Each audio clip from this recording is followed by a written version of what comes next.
Assalamualaikum warahmatullahi wabarakatuh. Perkenalkan, nama saya Arisa Fitri dari kelas DE2B dengan NIM 200201050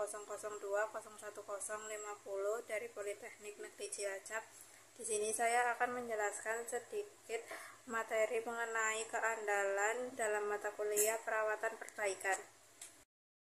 Reliability didefinisikan sebagai keandalan produk atau sistem adalah probabilitas suatu barang atau sistem mampu melakukan fungsi tertentu untuk periode waktu tertentu jika beroperasi secara normal.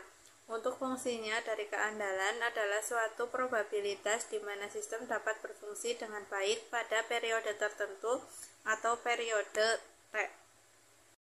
Untuk pengertian menurut buku Reliability Engineering Handbook, keandalan adalah probabilitas bersyarat pada tingkat kepercayaan tertentu bahwa peralatan akan melakukan fungsi yang dimaksudkan dengan memuaskan atau tanpa kegagalan, yaitu dalam batas kinerja yang ditentukan pada usia tertentu untuk jangka waktu tertentu. Periode fungsi atau keandalan ditentukan waktu misi bila digunakan dengan cara dan untuk tujuan yang direncanakan saat beroperasi di bawah lingkungan aplikasi dan operasi yang ditentukan dengan tingkat stres yang terkait. Untuk pengertian dari probabilitas adalah perbandingan dua bilangan, pembilangnya adalah banyaknya kejadian yang dicari, peluang terjadinya, telah terjadi atau dapat terjadi, dan penyebutnya adalah jumlah total kejadian atau percobaan yang dilakukan atau semua kemungkinan percobaan dari mana jumlah peristiwa yang diinginkan terjadi. Dalam keandalan sendiri terdapat penyebab kegagalan dini, yaitu teknik manufaktur yang buruk termasuk proses, penanganan, dan praktik perakitan, kontrol kualitas yang buruk, pengerjaan yang buruk, pembakaran yang tidak cukup. Selanjutnya ada pembobolan yang tidak memadai, debug tidak memadai, bahan di bawah standar, bagian di bawah standar, mengganti komponen yang gagal dengan yang tidak disaring, bagian yang gagal dalam penyimpanan atau transit karena tidak benar penyimpanan, pengemasan, dan atau praktik pengangkutan. Ada juga bagian gagal saat diberi energi untuk pertama kalinya karena terhadap lonjakan kekuatan yang tiba-tiba. Ada juga kontaminasi, kesalahan manusia, pemasangan yang salah, serta startup yang tidak tepat.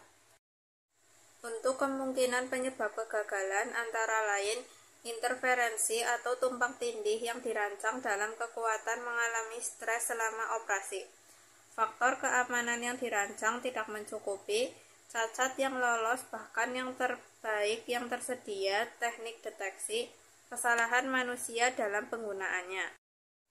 Masih dengan kemungkinan penyebab kegagalan, yang selanjutnya ada kegagalan yang tidak dapat dihilangkan dengan debugging menyeluruh maupun praktik pemeliharaan preventif terbaik. Selanjutnya penyebab yang tidak dapat dijelaskan, kegagalan tindakan Tuhan karena badai, petir, gempa, bumi, banjir, dan lain-lain, serta kesalahan manusia dalam penggunaan. Maka dari itu disebutkan bahwa setiap kombinasi dari penyebab kegagalan awal, kebetulan, dan keausan dapat bekerja pada komponen tertentu di lingkungan operasi tertentu. Semua penyebab yang mengarah pada kegagalan akhir komponen perlu diselidiki untuk meminimalkan jika tidak menghilangkannya. Selama masa pakai awal, biasanya kegagalan awal dan kebetulan akan terjadi, sedangkan selama masa pakai aus biasanya menyebabkan korosi atau karena pengiriman yang buruk. Ketika tegangan getaran selama pengiriman dapat menyebabkan kegagalan kelelahan yang merupakan bagian dari keausan. Oleh karena itu, banyak barang yang apabila setelah melakukan proses produksi dan pengecekan barang tersebut baik, akan tetapi apabila setelah sampai ke tangan konsumen mengalami kerusakan atau bahkan lecet-lecet, itu bisa terjadi karena adanya pengiriman yang buruk atau juga getaran selama pengiriman proses pendistribusian barang tersebut sampai ke konsumen. Seseorang mungkin juga dapat mengidentifikasi kegagalan yang terjadi dan penyebabnya dan mengambil tindakan korektif yang lebih cepat dan lebih berhasil. Dalam kasus yang kompleks, mungkin perlu untuk melakukan analisis kegagalan menggunakan fisika teknik kegagalan pada komponen dan peralatan yang gagal. Disarankan agar semua perusahaan manufaktur memiliki laboratorium analisis kegagalan yang lengkap. Analisis kegagalannya digabungkan dengan penentuan jenis dan penyebab kegagalan serta usia terjadinya kegagalan akan mengarah pada tindakan perbaikan yang tepat dengan cara yang paling efisien dan hemat biaya. Keandalan juga bergantung terhadap 3 hal, yaitu yang pertama ada waktu usia. Untuk waktu usia sendiri, menghitung keandalan untuk unit misi tertentu dengan benar, usianya di awal dan di akhir misi itu harus diketahui, kecuali dalam kasus khusus ketika usia di awal dan di akhir misi jatuh, maka sepenuhnya dalam masa manfaat hanya waktu misi yang perlu diketahui. Yang selanjutnya ada efek waktu misi, di mana jika kita ingin memiliki keandalan yang sangat tinggi, maka kita dapat mencapainya dengan membuat waktu misi yang kita inginkan tanpa kegagalan kinerja sesingkat mungkin. Setelah periode ini, kita harus memeriksa peralatan untuk memastikan bahwa peralatan dalam kondisi operasi yang baik sebelum memulai misi berikutnya.